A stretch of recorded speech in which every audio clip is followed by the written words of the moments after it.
مضل له ولا يضلل فلا هادي له أشهد أن لا إله إلا الله وأشهد أن محمدا عبده ورسوله أما بعد.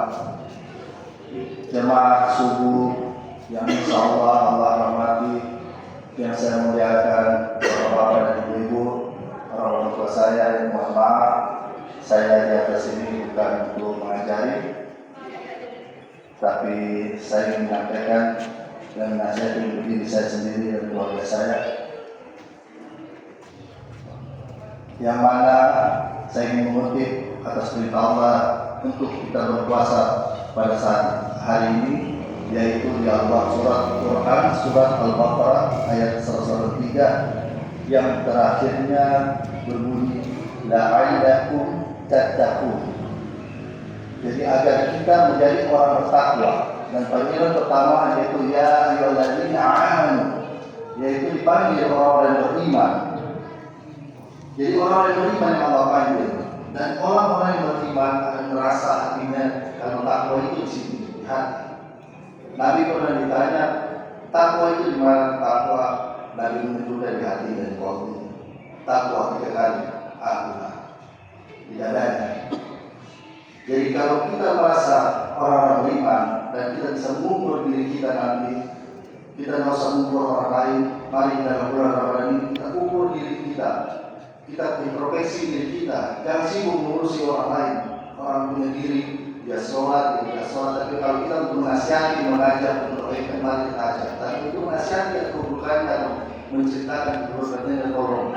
Pada bulan Ramadan ini kita diharapkan menjaga diri, menjaga lisan. Allah inginkan itu supaya kita agar kita keluar sebagai orang yang takwa, yaitu orang bertakwa.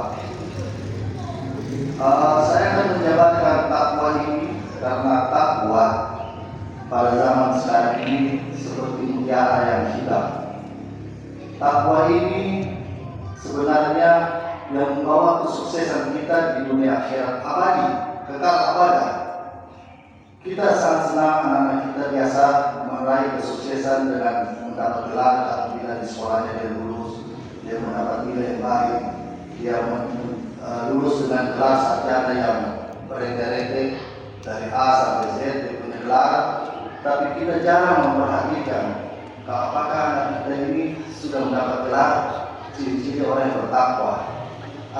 Apakah kita sudah mendidik anak kita, karena kita nanti orang tua bukan ditanya atau bukan anak kita berbuat dosa atau apa, kita tidak ditanya dosa anak kita sudah kita tanggung.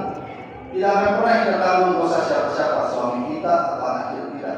Seorang bapak akan ditanya apakah dia pernah mendidik atau menasihati anaknya apabila berbuat salah, apakah dia pernah menegurnya, apakah dia pernah mengarahkan di dunia ini, dan berapa kali, berapa sering, apakah cuma sekali seumur hidup dia cuek atau bagaimana? Tidak akan Allah tanya kelak di akhirat, karena anak ini adalah titipan amanah. Itulah tujuan kita untuk mengetahui takwa ini. Takwa dalam arti bahasa yaitu perhatian dan membentengi diri, takwa ini. Jadi saya akan menjabarkan arti takwa, karena kita banyak tahu takwa, tapi kita tidak mengerti arti sesungguhnya. Maksud dari arti takwa ini, karena takwa ini sangat penting. Jadi takwa di Al-Quran sangat banyak di situ, yaitu kayak seperti ya ayyuhalladzina amanu taqullaha haqqa tuqatih wa la tamutunna illa wa antum muslimun. Hai orang-orang beriman bertakwalah kepada Allah dengan sesungguh-sungguhnya. Ya ayyuhan nas taqu rabbakumul ladzi khalaqakum. Di ayat lain lagi dikatakan, hai manusia bertakwalah kepada Allah. Bertakwalah kepada Allah. Baru ada di ayat Allah juga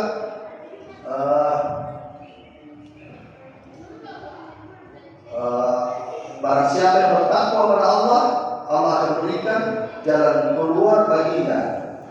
Allah akan berikan rezeki yang dia tidak sangka-sangka. Allah akan mudahkan jalan keluar baginya, dan Allah akan membantu segala urusannya. Dan Allah ampuni dosa-dosanya, dan Allah akan melipat gandakan pahalanya. Jadi Allah punya janji bagi orang-orang takwa. Jadi takwa ini Makanya kita di training atau kita di bulan Ramadan ini kita harus membuang hawa nafsu kita. Kita suka tidur pas subuh ini, mungkin kita masih suka tidur.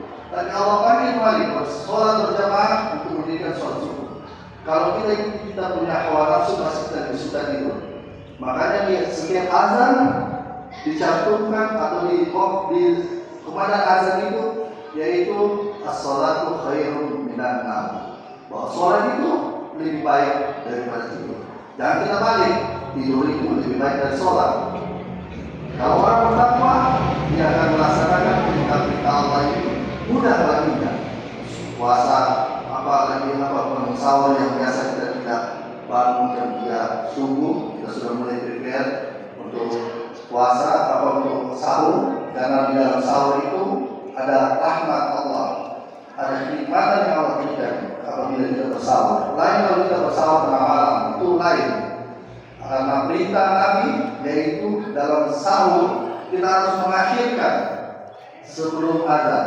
Kalau buka puasa kita harus bersegerakan, bukan menunda-nunda, tapi segera kalau kita perintah buka puasa. Takwa ini bagi orang yang bertakwa, arti syariat yaitu takwa, dia akan berhati-hati, tapi bahasanya berhati-hati untuk membentengi diri. Bagaimana dia caranya berhati-hati dan membentengi dirinya? Yaitu dia melaksanakan perintahnya Allah. Seluruh perintahnya Allah dilaksanakan. Dia tinggalkan larangan-larangan Allah. Siapa itu larangan dosa besar, dosa kecil, dia akan berusaha tinggalkan. Karena melaksanakan perintah sesuai kemampuan. Tapi kalau meninggalkan larangan tidak boleh sesuai kemampuan. Tidak ada pilihan bagi kita. Tinggalkan. Tidak ada pilihan belajar pelan-pelan. Nah, kalau dilarang riba, langsung tinggalkan riba. Dilarang berzina, dekat zina, langsung jangan dekati. Karena memang perintah, larangan itu dosanya berat. Azabnya Allah sangat pedih, Allah bilang. Jadi jangan kita coba-coba untuk mencoba-coba Allah dengan azabnya, bahaya. Makanya orang bertakwa itu dia mendengar, melaksanakan perintah Allah, meninggalkan larangannya, itu untuk membentengi dirinya dari azabnya Allah, dari kemurkaan Allah. Dari kalau Allah sudah menjauhi kita dalam hadis qudsi, apabila seorang hamba ingin mendekati Allah, Allah akan lebih dekat. Apabila kita mendekati dan melaksanakan perintahnya Allah dan kita melaksanakan lagi yang sunnah-sunnahnya agar mendapat kecintaannya Allah, Allah akan menjadi pelindung kita. Allah akan menolong kita, apa yang kita minta Allah akan segera berikan. Tidak ada yang tidak mustahil. Allah cuma ucapkan kun fayakun jadi. Apa yang Allah lindungi seorang hamba, Allah lindungi, tidak akan ada orang yang dapat mencelakakannya. Baik itu dikumpulkan manusia dari dulu, sekarang yang akan datang. Dan Allah katakan lagi bukan cuma manusia, jin bergabung dengan manusia tersebut untuk mencelakakan seorang hamba yang Allah lindungi, atau menyesatkan seorang itu yang Allah sudah berikan petunjuk huda, itu tidak akan mampu. Dikumpul jin manusia yang hidup sebelumnya dan sesudahnya yang akan datang untuk mencelakakannya, tidak akan terjadi. Begitu pula sebaliknya, kalau Allah sudah jauh dari kita, dari petunjuk, Allah hinakan kita karena perbuatan kita, Allah tinggalkan, tidak akan ada yang dapat memberi petunjuk. Biar dikumpul manusia, jin seluruhnya yang hidup sebelumnya dan sesudahnya untuk membantu seorang hamba itu. Kalau Allah sudah tinggalkan, Allah sudah sesatkan, Allah tidak berikan petunjuk, tidak akan ada yang mampu. Jadi jangan harap, mari kita bersama-sama di bulan suci Ramadan ini, terutama untuk saya dan keluarga saya. Saya cuma berharap semoga Allah memberikan kemudahan kepada kita dalam bulan Ramadan ini. Karena ini semua bisa terjadi bukan karena kemampuan kita, tidak. Ini semua bisa terjadi karena pertolongan dari Allah. Kemudahan yang Allah berikan kepada kita. Amal ibadah kita ini tidak ada artinya. Bukan kelak masuk surga bukan karena amal ibadah. Karena pernah ada kisah di zaman saya lihat seseorang menanyakan para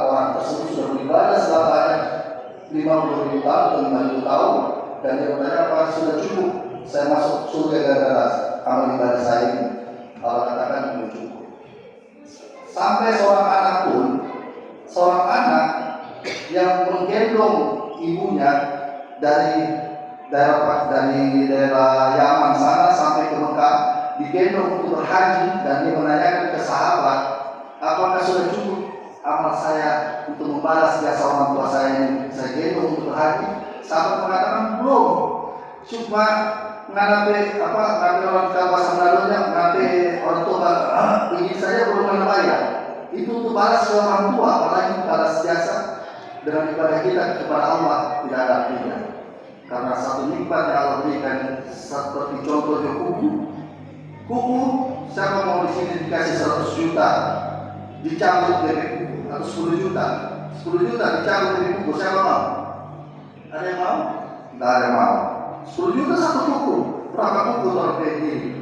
Berapa kuku? 20 kuku. Berapa? 10 juta kali 20 berapa? Kalau dinilai dengan doi atau dengan nikmat yang Allah berikan. Nikmat seperti baru-baru pandemi, berapa tahun lalu kita tidak bisa sholat berjamaah. Bagaimana orang nikmat itu dicabut kesehatan, nikmat kesehatan cuma dicabut dalam beberapa tahun. Kita rasa di penjara, nggak boleh ke sana, nggak boleh ke sini. Itu nikmat bernapas. Kalau kita mau beli oksigen di rumah sakit bayar mahal. Orang mau nafas. Berapa banyak yang tiap hari Allah berikan nikmat udara yang bernapas, orang lupa akan nikmat ini. Jadi cuma itu yang saya bisa sampaikan. Subhanallahumma wa bihamdihi asyhadu an la ilaha illallah astaghfirullah wa atubu ilaih. Wa akhiru da'wana alhamdulillahi rabbil